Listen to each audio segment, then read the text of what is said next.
We'll get on the road again, and with this being the end goal of playing here at Twickenham in a World Cup final, to try and do something no one else has done.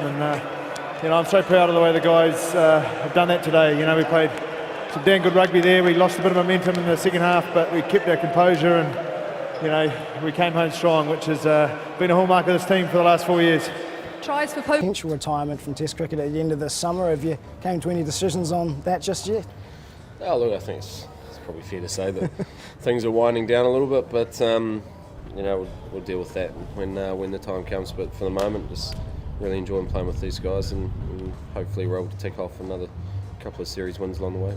How much? Hi everybody, my name is Lan Farm and I'm a member of the Christchurch West Melton Zone Committee. I'm actually pretty new to Christchurch, but I'm really lucky to live near here, the highly polluted yet much loved Heathcote Opawaho River.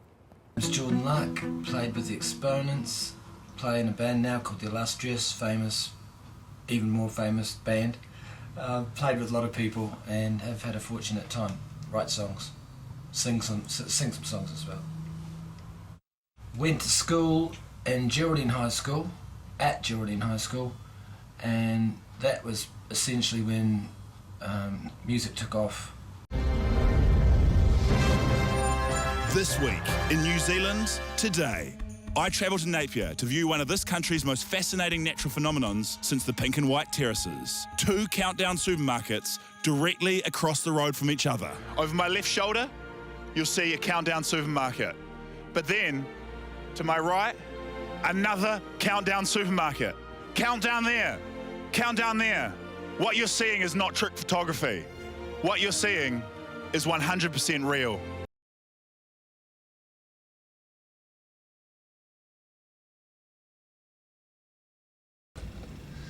Many years ago, there used to be a television program in Britain called That Was the Week That Was, and we've just been through a hell of a week that was.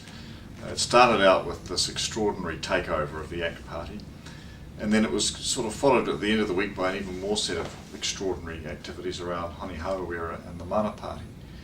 I think a couple of things that got lost in the whole process. One is, these are 2 sets of players at the extreme ends of politics. So the media's preoccupation with having to find out what Honi thinks or what Don thinks and put them in a debate situation really passed most New Zealanders by, because they're not out there in that extreme world that these 2 inhabit.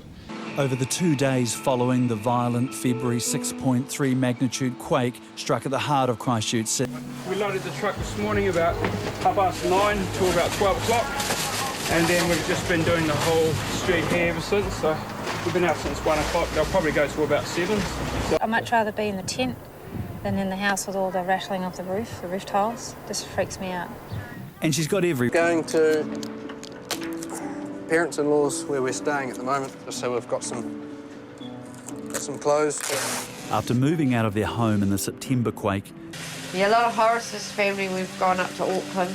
You keep thinking day by day goes past, like the first few days, and we'll get pair, everything will come right in another day or so, and it just kept extending and extending, and we just kept staying and staying. And the way I do this is I get the piano scores, fiddle around with them. Usually you can read them almost straight off on the guitar, but you have to revoice some of the chords, and sometimes what the piano score has and what you hear on the actual recording aren't the same. So here are 2 songs.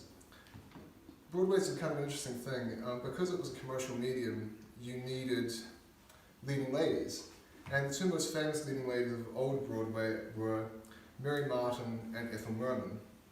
The first song I'm doing is a Mary Martin song from South Pacific. I'm age to know that cockeyed is actually a phrase, but for the younger crowds I have a bit of a put down on this. The organ that you're thinking of goes by many names, and in the Rodgers and Hammerstein era, popular euphemisms were Pecker and Johnson. Because people, they hear cock and they think whatever they think these days. But anyway, the second grand dame of old Broadway was Ethel Merman, and Mary Martin had this coy sort of voice. I mean, they all had to project. There was no amplification until the 1950s. But Ethel Merman had a loud voice. George Gershwin met her in the 1920s, and she auditioned for the show, and her voice was huge. And he says, "Have you ever had singing lessons?" And she says, "No." And he says, "Don't take any." Kia ora. Yeah, so I'll start with the music theory stuff, but first I've got to make a point, which is about the script dramas in New Zealand, which is basically the people who wish to produce a film based on Weirded Out do not have the right to use the script and don't have the right to use my original songs.